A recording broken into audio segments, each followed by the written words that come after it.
Praise the Lord. கர்த்தருடைய நாமத்திற்கு மகிமை உண்டாவதாக. இயேசு கிறிஸ்துவின் விலையேற பெற்ற நாமத்தினாலே என் அன்பின் வாழ்த்துதலை உங்களுக்கு தெரிவித்துக் கொள்கிறேன். இந்த நாளிலும் கர்த்தர் நமக்கு கொடுத்ததான வேத வார்த்தை பிலிப்பியர் 4:19 என் தேவன் தம்முடைய ஐஸ்வரியத்தின்படி உங்கள் குறைவை எல்லாம் கிறிஸ்து இயேசுவுக்குள் மகிமையிலே நிறைவாக்குவார். ஆமென். இப்படி சொல்லி நம்மை ஆசீர்வதித்ததான பவுலை பற்றி சற்றே பார்ப்போம். பவுல் எத்தனை போராட்டத்திலும் எத்தனை உபத்திரத்திலும் ஊழியம் செய்ததான ஒரு ஊழியக்காரன். எது வந்தாலும் தேவன் மீது இருந்ததான விசுவாசமும் நம்பிக்கையும் அன்பும் அவருக்கு கொஞ்சமும் குறைந்து போகாமல் இருக்கிறதை என் தேவன் என்று சொல்லி அவர் வைராக்கியம் பாராட்டும் போது தெளிவாக தெரிகிறது. இதே பவுல் சவுலாக இருக்கும் பொழுது கிறிஸ்துவை பின்பற்றுகிற தேவ பிள்ளைகளை அடித்தும் துன்புறுத்தியும் இருக்கிறார். அவர் அதிகாரம் உள்ளவராக இருந்தாலும் வேத அறிவுள்ளவராக இருந்தாலும் இயேசுவை அவர் அறியாததினால் அவர் குறைவுள்ளவராகவே காணப்பட்டார். ஒரு நாள் தேவன் அவனோடு பேசினார்.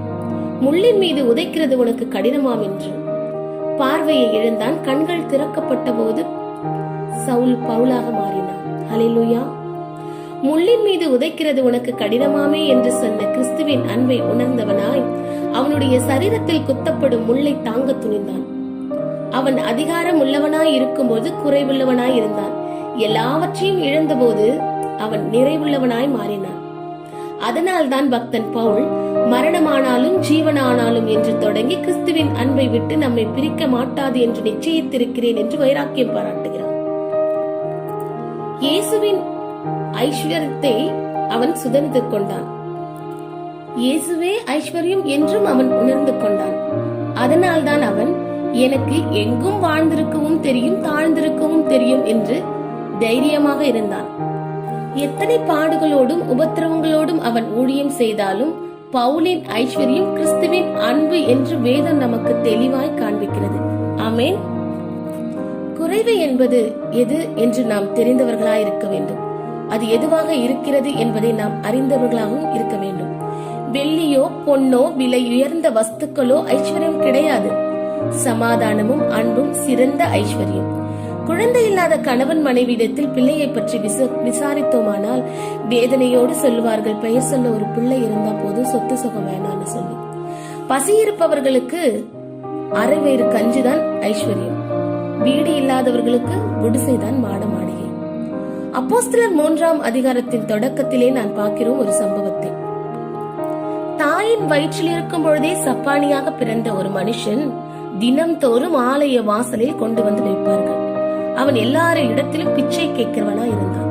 ஒரு நாள் பேதுருவும் யோவானும் தேவாலயத்திற்கு கடந்து போகும் பொழுது அதே காரியத்தை அவன் செய்தான்.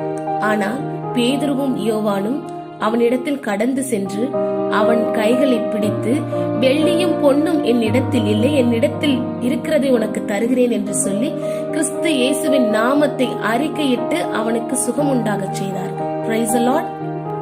அவனுடைய கரடுகள் மாறின, பலன் அடைந்தன, எழுந்தான், துள்ளி குதித்தான், நடந்தான், தேவ ஆலயத்திற்குள் சென்றதை வேதம் நமக்கு காண்பிக்கிறது. ஹல்லேலூயா. இங்கு வெள்ளியும் பொன்னும் அவனுக்கு சுகம் தந்ததா என்ன? இல்லையே. நிச்சயமாகவே அவனுக்கு சுகம் தந்தது கிறிஸ்துவின் நாமம். இயேசு கிறிஸ்துவின் நாமத்தினால் தான் அவன் நிறைவுள்ளவனாய் மாறினான். தாய் செய்த குற்றமா தகப்பன் செய்த குற்றமா இவன் இப்படி பிறந்திருக்கிறான் என்று சொல்லி வேறொரு சப்பானியை பற்றியும் வேதம் நமக்கு காண்பிக்கிறது.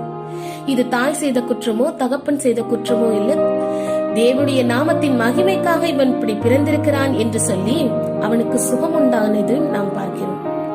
இந்த சம்பவங்களில் காணப்படும் குறைகள் எப்படி நிறைவானது? இயேசு கிறிஸ்துவின் நாமத்தினாலே தானே. ஆமென். நமக்கும் கூட அநேக பிரச்சனைகள் உண்டு, உபத்திரவங்கள் உண்டு, பாடுகள் உண்டு. அதில் தேவனுடைய நாமமும் நிச்சயமாய் மகிமை பெறும் என்று விசுவாசம் நமக்கு இருக்க வேண்டும். இயேசுவின் நாமத்தினாலே எதை கேட்டாலும் நாம் பெற்றுக்கொள்வோம்.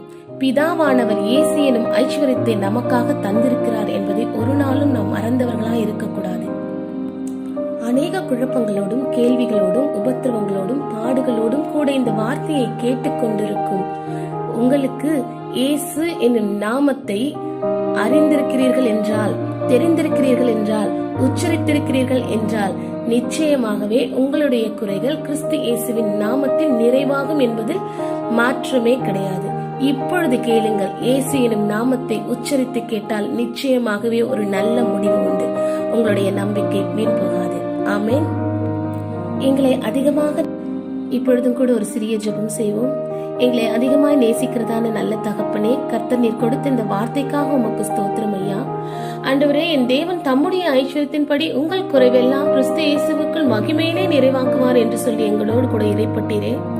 எங்கள் வாழ்க்கையில எத்தனை குறைகள் ஆண்டவரே இயேசப்பா. சவுலை போல எங்கள் வாழ்க்கையில நாங்கள் எத்தனை நபர்களை காண்கிறோம் ஆண்டவரே. அப்பா, நீ பவுலாய் மாற்ற போதுமானவராய் இருக்கிறார் ஆண்டவரோட வாழ்க்கையில இருக்கிற குறைகளான ரட்சிப்புகள் ஆண்டவரே இயேசப்பா இந்த நாள்ல நிறைவேறும்படியாய் நிறைவாகும்படியாய் நாங்கள் ஜெபிக்கிறோம் ஆண்டவரே இயேசப்பா. திருமண தடைகள், குழந்தை பிறக்காமல் இருக்கும் காரியங்கள், படிப்பில் ஆண்டவரே, வேலையில், வியாதியில், உபத்திரவத்தில், கடன் பிரச்சனையில், சமாதானம் இல்லாமல் இருக்கும் சூழ்நிலையில் இருக்கிறதான குறைவுகள் இயேசுவின் நாமத்தினாலே ஆண்டவரே கிறிஸ்து இயேசுவின் மகிமைக்காக நிறைவாகும்படியாய் நாங்கள் ஜெபிக்கிறோம் ஆண்டவரே. என் நாமத்தினாலே எவைகளை கேட்கிறீர்களோ அவைகளை பெற்றுக்கொள்வீர்கள் என்று சொல்லி வாக்குத்தத்தம் தந்த தேவன் ஆண்டவரே, கிறிஸ்து இயேசுவின் நாமத்தினாலே அப்பா தகப்பனை கேட்கிறோம். அற்புதங்களை செய்யுங்க, அற்புதங்கள் நடக்கட்டும், அதிசயங்கள் நடக்கட்டும் ஆண்டவரே. தேவனுடைய நாமத்தின் மகிமைக்காக கர்த்தர் வைராக்கியம் பாராட்டும்படியாய் நாங்கள் ஜெபிக்கிறோம், தாழ்த்துகிறோம். தரை மட்டுமாய் உடைய சமூகத்தில் அப்பா நாங்கள் அர்ப்பணிக்கிறோம். கர்த்தர் பெரியவராயிருந்து பெரிய காரியங்களை செய்யுங்க. இயேசுவின் நாமத்தினாலே ஜெபிக்கிறோம் ஜீவனுள்ள